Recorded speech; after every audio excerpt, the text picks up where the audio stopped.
Well, what we're seeing right now is our traffic is accelerating. So when we look at quarter over quarter, growth is going faster and faster, and quarter over quarter. We used to see our networks double about every year, and now it's starting to double even faster than that.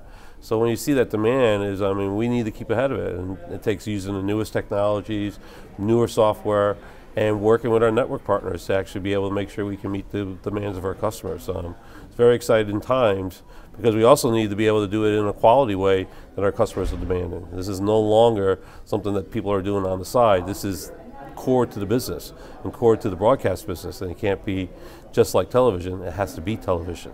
It has to behave like television or better than television. So no rebuffering, no stoppage, and always working 24/7. So Bill, so tell us, not to get too deep in the weeds here, but how does it grow? Are you guys putting more computers in the network around the world, or is it, how is it's technology? Yeah. It's the beauty of technology. If you look, our traffic is growing at 75% to 80% CAGRs on a year-over-year basis, and our events are growing even faster. We're up at about 120% year-over-year CAGR in the size of our events.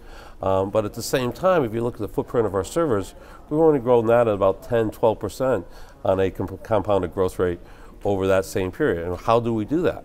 Well, we use better technology, faster computers, better connectivity, and better software. I mean, one of the things we did several years ago is take control of our own destiny by writing our own software and working in partnership with people like Adobe and Microsoft and Google and those folks and Apple, and being able to do it in such a way so that now we write to their specifications using our own software and being much more efficient than we were in the past.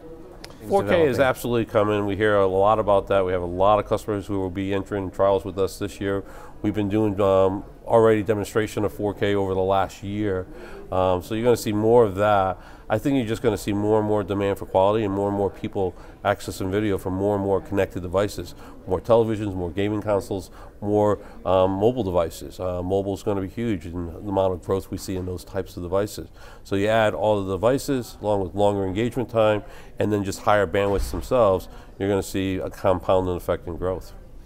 And you guys have this big and growing capability. What about the last mile? What about the operators and so forth? Can they keep up? Is the last mile, does it work universally or somewhat? The problem is not in the last mile, the problem is in the middle mile. Okay. Right? Because if you really juxtapose all the interconnects against the operators versus what they have to the household from their last mile, right? It's kind of like driveways. You have your driveway, and you get onto your side street, which then gets onto the main road, which gets onto the highway. Usually you don't have a traffic jam at your driveway. You have the traffic jam on the highway. That's where the traffic jams are.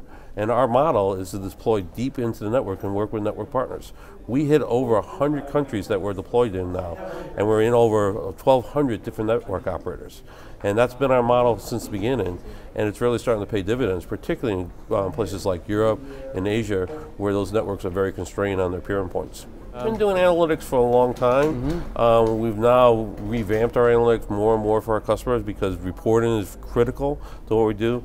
But we also now brought in real-time quality reporting, quality of service reporting, and it gives us a common language to talk with our customers about what's happening with their content and what they're seeing in that area. And again, it gives us a common way to improve quality working together because there's a full ecosystem between the encoding partners, what we do in the middle in the cloud, what people do on the player side. We all have to work together to make it the best possible experience for all the end users.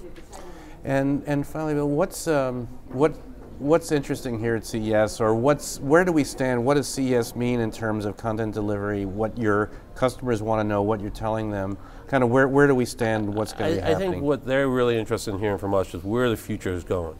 They want us to help lead with the industry, with the ecosystem of where the future is going. And that future really is going to where we're going to be putting more and more software farther and farther out to the edge, onto the devices, out into the platforms to make delivery better. So that the cloud works better with the devices, and the combination of those softwares working in a better way will give a better end user experience, which is at the end of the day the game for all of us, is to give the consumer the best end user experience so that content people can focus on making money and doing what their business is best at, and us doing the broadcast work that they need us to do. And is bandwidth a commodity? Is it expensive? What is sort of the concern, or the how do publishers or customers approach the pricing and the marketplace? Well, I mean, it's technology. So Yeah. unit costs go down year over year, and that's the case. And we continue to drive our business down. And if you look at our financials, actually, we've been actually gotten more profitable over the last couple of years because we've gotten so much more efficient. Again, it's a matter of how we use our software in conjunction with technology, in conjunction with the bandwidth, in conjunction with the network operators. So again, it's a business that you have to focus on the basics and making sure you're building the right primitives. And once you build those primitives and scale it up, the business does move forward. And this is a business of scale, and how do we get to quality at scale is critical. And now I think you have to add in security, because security is becoming more and more important. And again, that's a huge focus of ours too. So quality at scale with security.